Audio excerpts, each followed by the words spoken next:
first, I want to talk a little bit about a little more about the creature. So yesterday we ended the class watching the movie version of The Birth, because in the novel, Shelley doesn't really talk about the birth much, or the actual in the laboratory creation. So the clip we watched from the movie yesterday, that particular movie is probably the Frankenstein movie that is closest to the actual novel. So, of course, they take a lot of, liberties in what they show with the actual creation and this sort of thing, but I think it probably is pretty close to how that would have happened if Shelley had elaborated and covered that much. But I want to, if you've got your book, it might help if you want to follow along. And I'm sorry, I only have the page numbers, and they're going to be a little bit different if you've got the red book from the one that I have up here. So I'll tell you the chapter, and maybe that will kind of help you to find it if you're using the red book or if you bring it up on your phone or something. Let's see. So we're going to look at description of the creature, which is, I'm going to start reading, let's see. Oh, page 47. Page 47. So this is when Victor, I'm going to start at the top. I'm going to read a little chunk here. It's page 47, but if you have the red book, it is the beginning of chapter 5, the first part of chapter 5. And I don't know how much those books are off. What page do you have in your red book? 48. Okay, so it's 48 in the red, so maybe it's not. I think later on, if the pages get a bigger, they're more off in just a page or two. So this is the actual creation, the night that Victor creates creates the creature. And I think I mentioned this yesterday, but really pay attention to, as we read, I'm going to read several different parts today.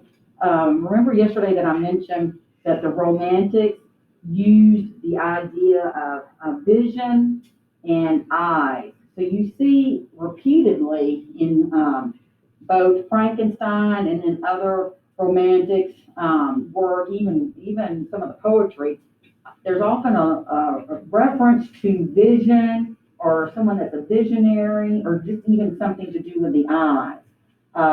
And so that's really important. And so, you can think of that in different ways, but, remember the Romantics are all about feelings and emotions and, it's more intuition. And so, the saying that the windows are the eyes are the windows to the soul. Yeah. And so all that kind of goes together. So when they're talking about eyes on some level, that's talking about, that would be getting into, sort of the internal, the heart and this sort of thing of whatever it is, the person that's being referred to, or in this case, the creature. So sort of keep that in mind, because that can help you with analysis, lots of symbolism going on with that. It was on a dreary night of November that I beheld the accomplishment of my toils. By the way, notice weather, big thing with the Romantics. They used weather to foreshadow things. I think Poe, you can't read a Poe story or poem that it's not either a dreary day or there's some big storm going on, okay? So they love, that goes into Gothic. And so they love a good storm. And so when you see them talking about weather, that usually has something to do with either they're foreshadowing something, or it could be like maybe the mood or the mood of the character. It was on a dreary night in November that I beheld the accomplishment of my toils. With an anxiety that almost amounted to agony, I collected the instruments of life around me, that I might infuse a spark of being into the lifeless thing that lay at my feet. It was already 1 a.m. The rain pattered dismally against the panes, and my candle was nearly burnt out when, by the glimmer of the half-extinguished light, I saw the dull yellow eye of the creature open. It breathed hard in a convulsive motion, agitated its limbs. How can I describe my emotions, romanticism, at this catastrophe, or how delineate the wretch whom, with such infinite pains and care, I had endeavored to form? His limbs were in proportion, and I had selected his features as beautiful. Beautiful, great God! His yellow skin scarcely covered the work of muscles and arteries beneath. His hair was of a lustrous black and flowing, his teeth of a pearly whiteness. But these luxuriances only formed a more horrid contrast with his watery eyes that seemed almost of the same color as the dun white sockets in which they were set, his shriveled complexion and straight black lips. We're going to talk about the soul of the creature in a minute. So all that with the eyes goes back to that. The different accidents of life are not so changeable as the feelings of human nature. I had worked hard for nearly 2 years for the sole purpose of infusing life into an inanimate body. For this, I had deprived myself of rest and health. I had desired it with an ardor that far exceeded moderation. But now that I had finished, the beauty of the dream vanished, and breathless horror and disgust filled my heart. Unable to endure the aspect of the being I had created, I rushed out of the room and continued a long time traversing my bedchamber, unable to compose my mind to sleep. At length, lassitude succeeded to the tumult I had been before endured, and I threw myself on the bed in my clothes, endeavoring to seek a few moments of forgetfulness. But it was in vain. I slept indeed, but I was disturbed by the wildest dreams. I thought I saw Elizabeth in the bloom of health walking in the streets of Ingolstadt. Delighted and surprised, I embraced her. But as I imprinted the first kiss on her lips, they became livid with the hue of death. Her features appeared to change, and I thought that I held the corpse of my dead mother in my arms. A shroud enveloped her form, and I saw the grave worms crawling in the folds of the flannel. I started from my sleep with horror. A cold dew covered my forehead. My teeth chattered, and every limb became convulsed. When, by the dim and yellow light of the moon, as it forced its way through the window shutters, I beheld the wretch, the miserable monster whom I had created. He held up the curtain of the bed, and his eyes they may be called, were fixed on me. His jaws opened, and he muttered some inarticulate sound, while a grin wrinkled his cheeks. He might have spoken, but I did not hear. One hand was stretched out, seemingly to detain me, but I escaped and rushed downstairs. I took refuge in the courtyard belonging to the house which I inhabited, where I remained during the rest of the night, walking up and down in the greatest agitation, listening attentively, catching and fearing each sound as if it were to announce the approach of the demoniacal corpse to which I had so miserably given life. Oh, no mortal could support the horror of that countenance. A mummy again, endued with animation, could not be so hideous as that wretch. I had gazed on him while unfinished. He was ugly then, but when those muscles and joints were rendered capable of motion, it became a thing such as even Dante could not have conceived.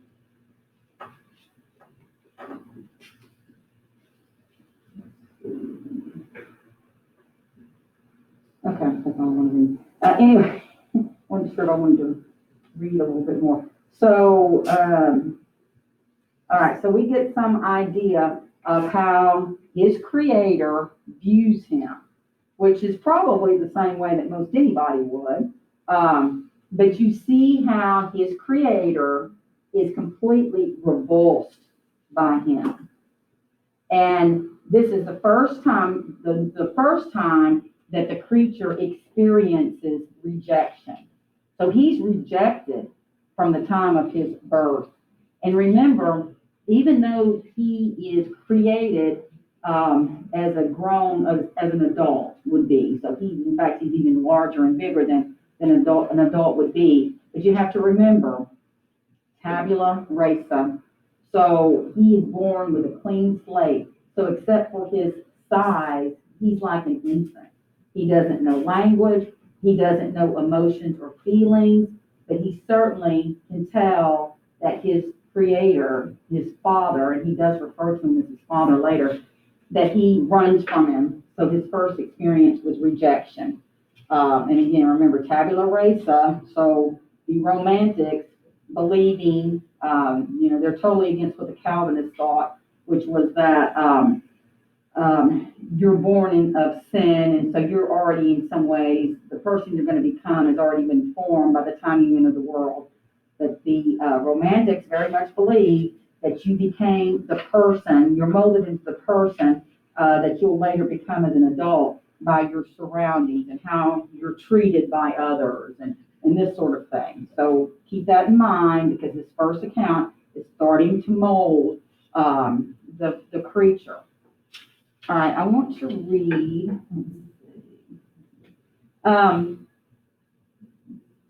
Let's now read page 96. So we've gotten the reaction of the creator, of the creature, of his creature, his creation. And this is going to be, let's see, chapter 11. Oh no, chapter 12. Sorry, it's chapter 12.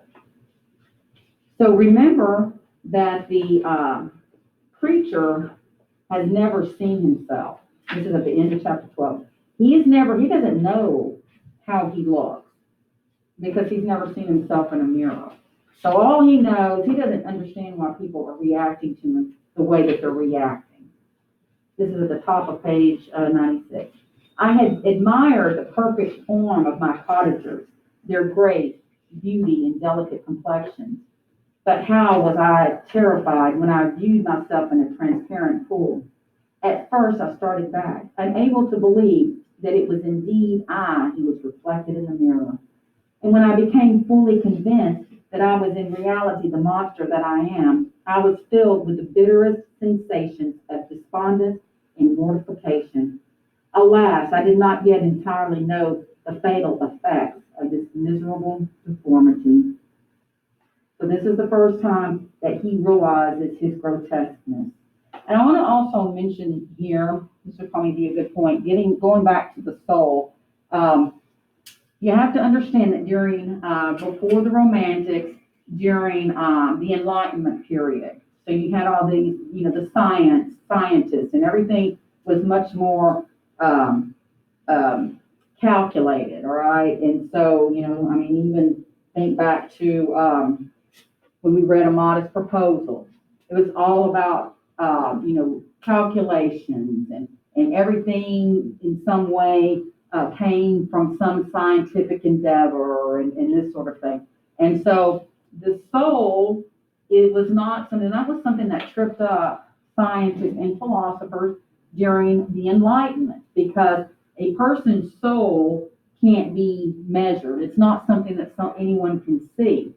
So we have now, keep in mind that that humans, because they are created from God, we have a soul. But this creature, he's man-made, all right? He's created from man, so he doesn't have a soul. And so when people look upon him and recoil, yes, a lot of it is because of his hideous look, but it's also because he's different. He's soulless. And so, there's this now, the blind grandfather, maybe he didn't feel it so much. So there goes, again, vision. So he would be in a lot of ways maybe not a visionary because he can't see. Again, a lot of that's symbolic. But you have to understand that a lot of this with people recoiling from and the disgust that they feel when they look upon the preacher goes deeper than just how he looks. But it's this sense that they're looking at something that's soulless, right? Because he was not created by God; he was created by a man. I want to talk about too, because you really can't read Frankenstein and not talk about the times that Victor and the creature actually meet each other, see each other, and have dialogue. So the first account of them actually talking to each other is on page 83. So let's look at page 83, and that is going to be chapter 10. So this is the first time that there's dialogue and conversation between the two of them. So this is now coming, the narrator now is Victor. As I said this, I suddenly beheld the figure of a man at some distance, advancing towards me with superhuman speed. He bounded over the crevices in the ice, among which I had walked with caution. His stature also, as he approached, seemed to exceed that of a man. I was troubled. A mist came over my eyes again, and I felt a faintness seize me. But I was quickly restored by the cold gale of the mountains. I perceived as the shape came nearer, sight tremendous and abhorred, that it was the wretch whom I had created. I trembled with rage and horror, resolving to wait his approach, and then close with him in mortal combat. He approached, his countenance bespoke bitter anguish, combined with disdain and malignity, while its unearthly ugliness rendered it almost too horrible for human eyes. But I scarcely observed it. Rage and hatred had at first deprived me of utterance, and I recovered only to overwhelm him with words expressive of furious detestation and contempt. Devil, I exclaimed, do you dare approach me? And do not you fear the fierce vengeance of my arm wreaked on your miserable head? Begone, vile insect, or rather stay, that I may trample you to dust. And oh, that I could, with the extinction of your miserable existence, restore those victims whom you have so diabolically murdered. I expected this reception, said the demon. All men hate the wretched. How then must I be hated, who am miserable beyond all living things? Yet you, my creator, detest and spurn me, thy creature, to whom thou art bound by ties only dissoluble by the annihilation of one of us. You purpose to kill me. How dare you sport thus with life? Do your duty towards me, and I will do mine towards you and the rest of mankind. If you will comply with my conditions, I will leave them and you at peace. But if you refuse, I will glut the maw of death until it be satiated with blood of your remaining friends. Abhorred monster, fiend that thou art, the tortures of hell are too mild a vengeance for thy crimes. Wretched devil, you reproach me with your creation. Come on, then, that I may extinguish the spark which I so negligently bestowed.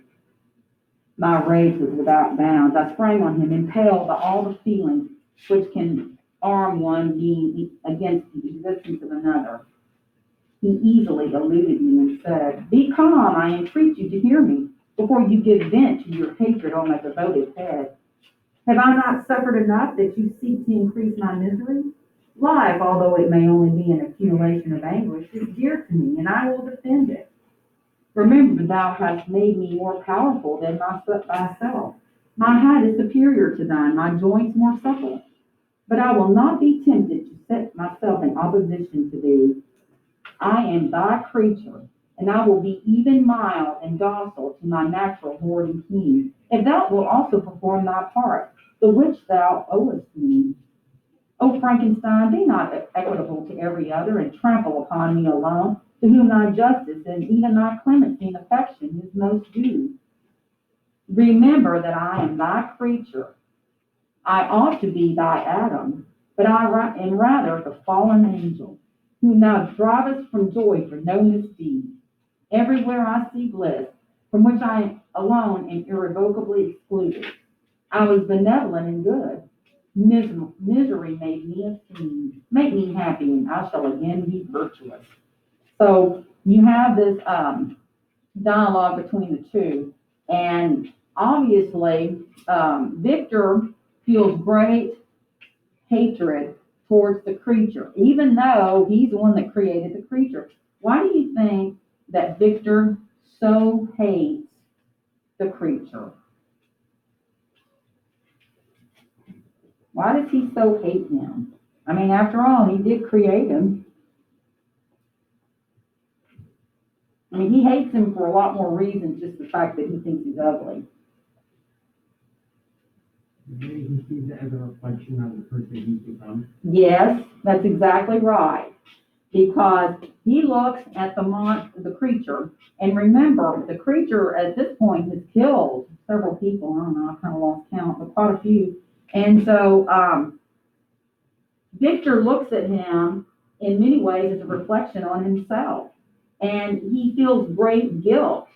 All right, remember there are three, if I'm repeating myself, I'm sorry, but there are three parts really to Victor, or three, I would say he has a complete character arc. He's happy as a child, happy, inquisitive child. He becomes obsessed adult once he attends the university on, cares about nothing really but his quest to create a creature. And then at the end of his life, he is a completely, totally broken man, right? So he looks at the creature and feels extreme guilt because he knows if he had not created the creature, that these, I don't know how many, 4, 5, 20 people, wasn't remember, it was 3 or 4 at this point, would still be alive. So he looks at him and he knows that he is a monster because he created a monster. So that's the reason that Victor has such great hatred for the creature.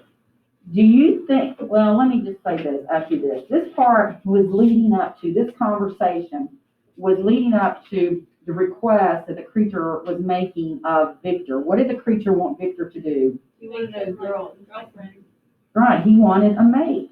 Because in this story is very much, it mirrors in a lot of ways Dante's Inferno. You ever read that? Because, and by the way, Dante's Inferno was written probably about 150 years before this came out. And there's many references to it, but in a lot of ways it mirrors it, because in Dante's Inferno, Satan was a fallen angel, which is what in the Bible it tells us that as well. So he's a fallen angel, and so the devil is cast out of heaven, much like the creature is cast out of society. All right, he is totally been cast out of society. And so his request of Victor is, he says, why do you want me to be so miserable? I'm an outcast. Nobody will have any part of me. Create a mate for me, so that at least I won't be lonely, and then we'll disappear and go hide and live somewhere, and no one will ever see us again. And initially, Victor agrees to create a mate for him, but then he starts thinking about it, and he realizes, or he feels that he can't do that, because what if they procreated? Then you might have a whole race of creatures. And so he won't allow himself to create a mate for the creature. And by the way, what did the creature tell Victor or threaten him with if he didn't create a mate for him? He'll kill Elizabeth on their wedding night. All right, so it's kind of like, if you're not going to give me a mate, well, then I'm going to take yours away on your wedding night. And he does. On the wedding night, he breaks into their villa and he kills Elizabeth. So he keeps his promise. Don't feel bad. Huh? I don't feel bad. Well, we're going to talk about that. Yeah, that's a big, huge part of it. So save that thought, because we are going to talk about that. That's a big part of it. All right, let's see. What else? Let's see on page 142. I might have spoken too soon. Yeah, I did. Sorry, this is later. I'm sorry. I jumped the gun on that. The part we're about to read now is like the second time they have a conversation, and this is when he actually asked him for a mate. I'm sorry. Jumped the gun. So anyway, on page 142, or the beginning of chapter 20, I am going to read, let's see, I'll start here.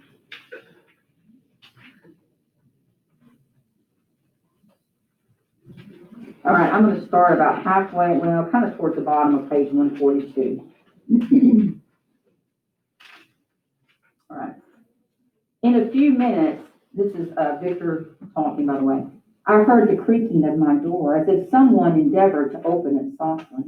I trembled from head to head to foot.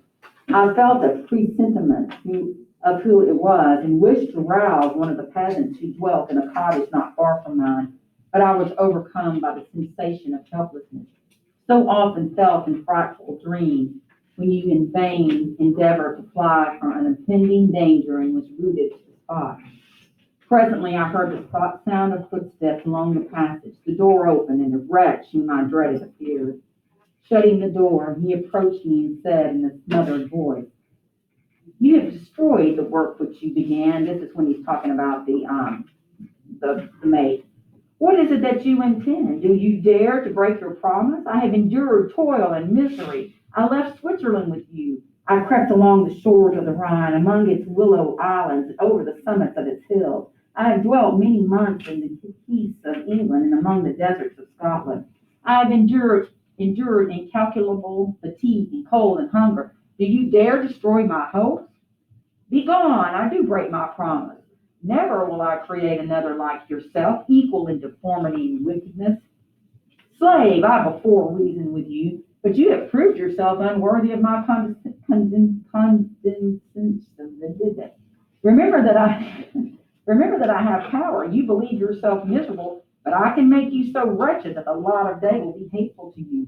You are my creator." There he goes again, reminding him that he is his creator, but I am your master. Obey. The hour of my irresolution is past, and the period of your power has arrived.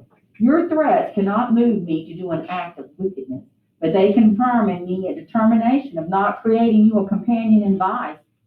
Shall I, in cool blood, set loose upon the earth a demon whose delight is in death and wretchedness? Begone, I am firm, and your words will only exasperate my rage. The monster saw my determination in my face and gnashed his teeth in the impotence of anger. "Shall each man," cried he, "find a wife for his bosom, and each beast have his mate, and I be alone?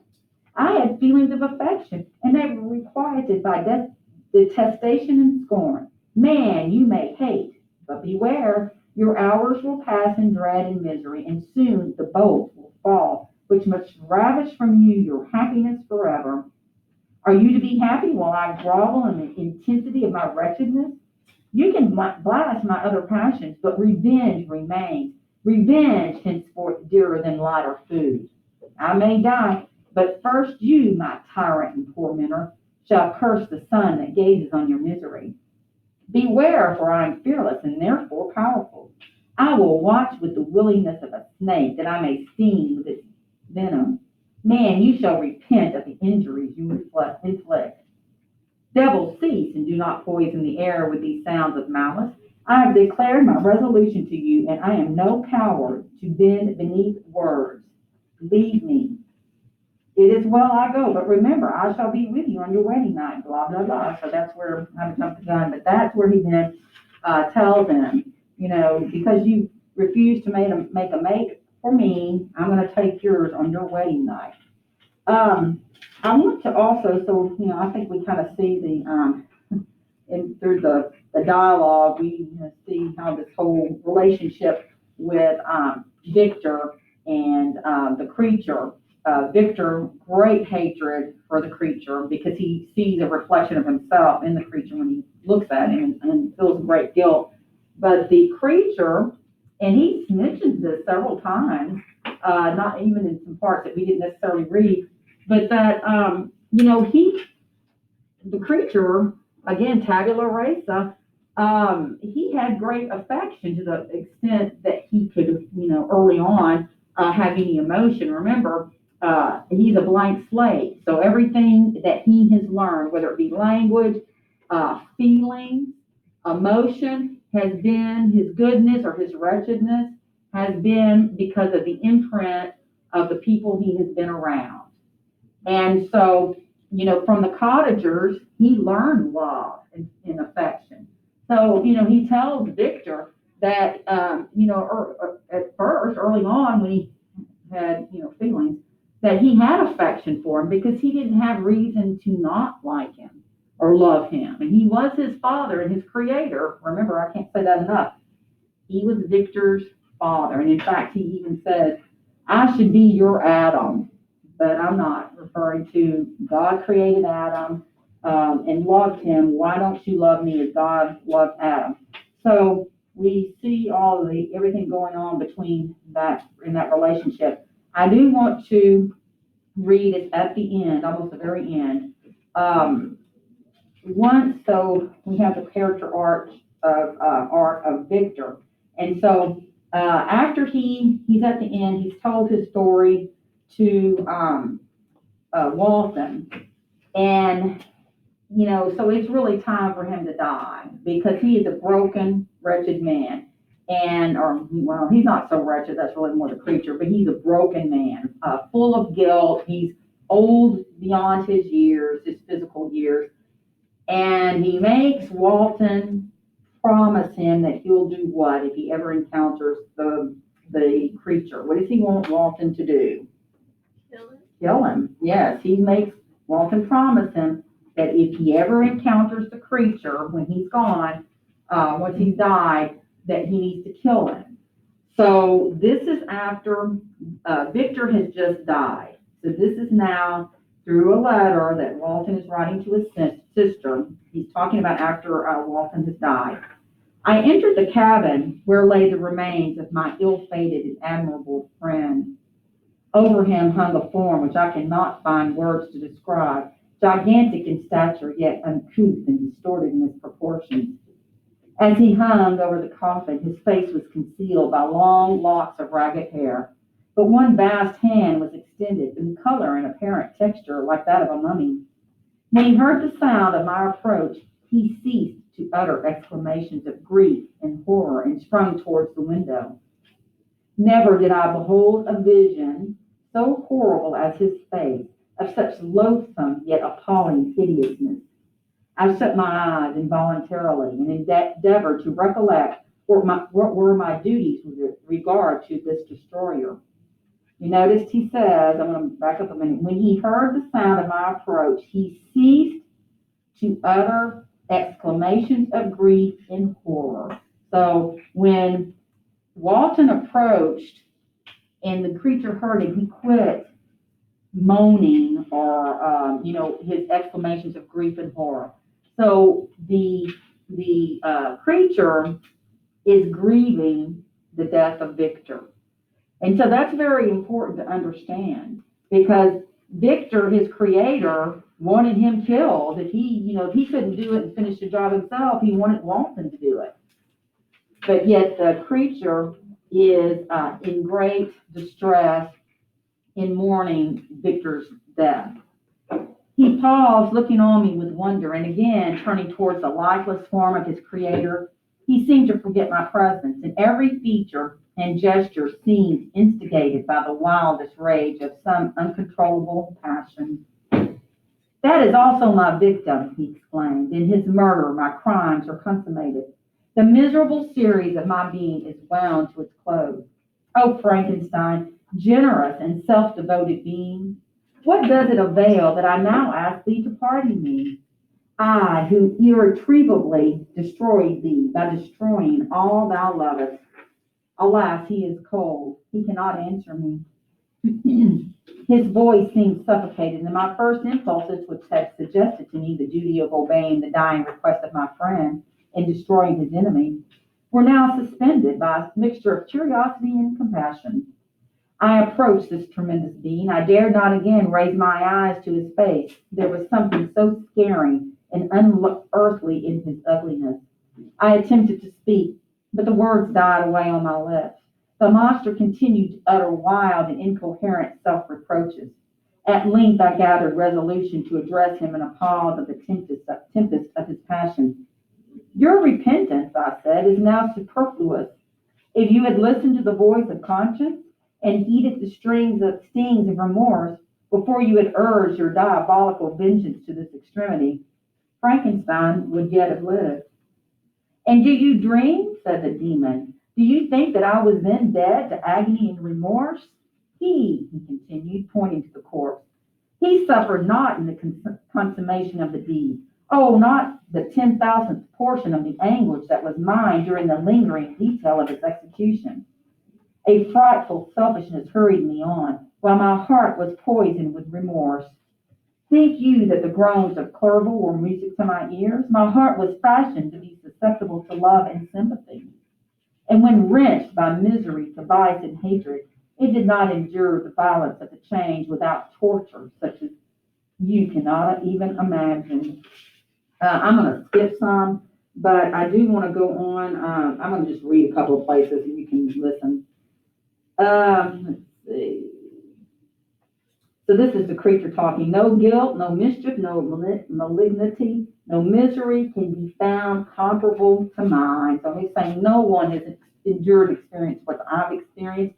And then he goes on a little ways. He's still, of course, talking to Walton. But it is true that I am a wretch. I have murdered the lovely and the helpless. I have strangled the innocent as they slept, and grasped to death his throat who never injured me or any other living thing.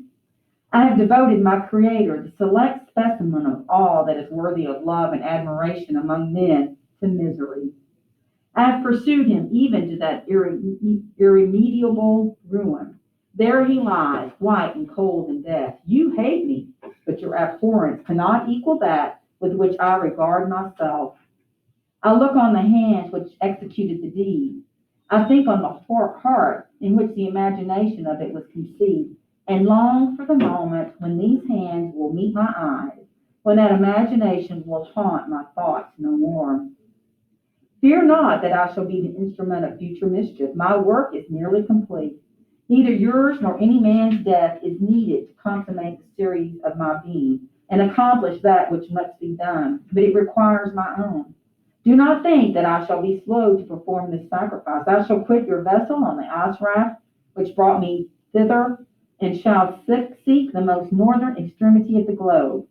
I shall collect my funeral pile and consume the ashes of this miserable frame, that it remains may afford no light to any curious and unhallowed wretch who would create such another as I have been.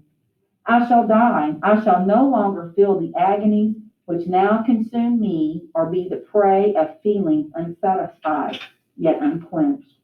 So in the end, the creature goes off, and supposedly he's going off to die, and he's going to build a funeral pyre.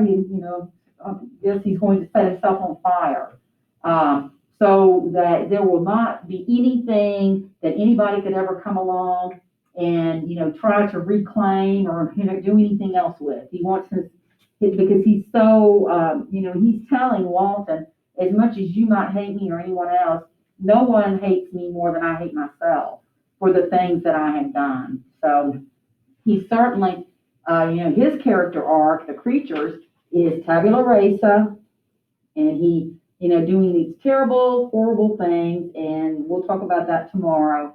Was it his fault or not? And then at the end, he's a broken man. Well, not a man, broken creature. Much like, you notice how he mirrors in a lot of ways Victor. All right, so he's broken at the end, and it's just he needs to die. He knows he needs to go away and die. So Victor and the creature mirror each other in a lot of ways. We'll talk about that tomorrow, and what some people seem to think that's no accident. All right, we'll leave it at that, and we'll talk about some of the poetry that's in it. By the way, Shelley has a few places with her husband's poetry in here. He probably told her to put it in, I don't know. But anyway, we'll talk about that some, and romanticism, just, full of romanticism, and we'll finish things up. Any questions? All right. I just love the lines. I think she just wrote so beautifully. Just really beautiful. I'm very excited now.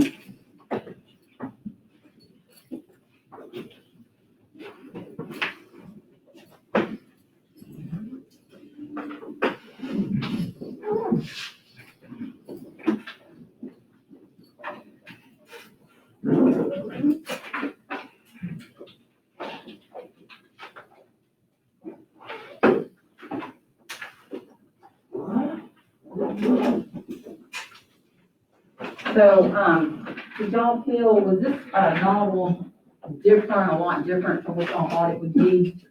Yeah. I didn't think you'd go to the top. Yeah. Well, it's so different from